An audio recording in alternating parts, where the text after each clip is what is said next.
un ASECO sur une VL en cours de recensement. Victime, 13 personnes sont évoquées dans un ASECO. Je demande le déclenchement du plan. Je vais vous faire l'avance, il profite, qui est pas sur la parole. Le maître conduit du chef de et ça, pareil.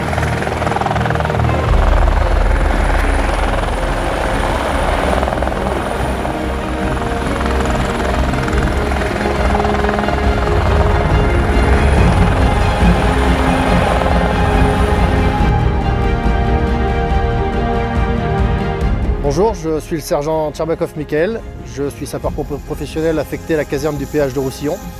Je suis également formateur tout-terrain. Alors ce matin, nous on a été amenés à intervenir sur un exercice au plan Novi, donc c'est un plan nombreuses victimes qui généralement est déclenché par la préfecture. En l'occurrence, là le thème de la manœuvre c'était une avalanche qui a coulé sur un bungalow et qui a écrasé une voiture. Donc le thème était la désincarcération de victimes, recherche de victimes. Et on avait un point plus haut en montagne où il y avait l'avalanche, d'où l'avalanche est partie, et il y avait une recherche de personnes. Alors il est vrai qu'on a un service qui a une énorme capacité à engager beaucoup de moyens et rapidement. Surtout qu'on a besoin de beaucoup de véhicules pour nous acheminer du matériel, ainsi qu'amener différentes spécialités. On s'est rendu compte que par bien des interventions et bien des formations, il nous manquait de techniques de franchissement. C'est pour ça qu'on est venu investir dans un SSV pour avoir une rapidité, une efficience de partout et surtout une polyvalence.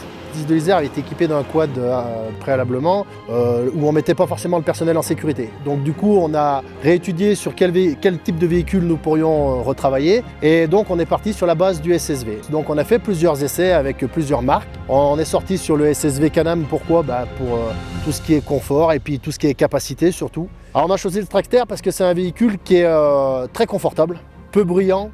Et c'est surtout qu'on a une très bonne capacité ascensionnelle, alors que ce soit en franchissement montant, descendant ou même en dévers, que ce soit avec les pneus ou les chenilles, on est satisfait du produit. On a procédé à une configuration de ce véhicule à l'arrière où on peut donc allonger une personne sur la barquette.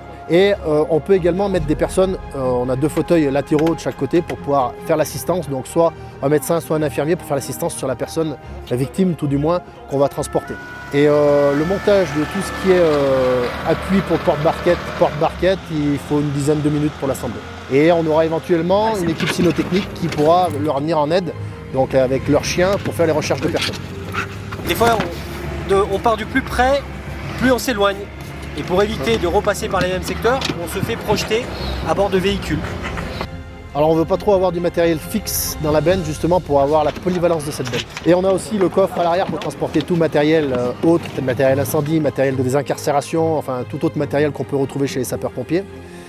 Et l'avantage de ce véhicule, c'est qu'on peut soit monter, soit démonter rapidement notre équipement pour mettre le porte-barquette. Que ce soit avec les pneus ou les chenilles, on est satisfait du produit, quoi.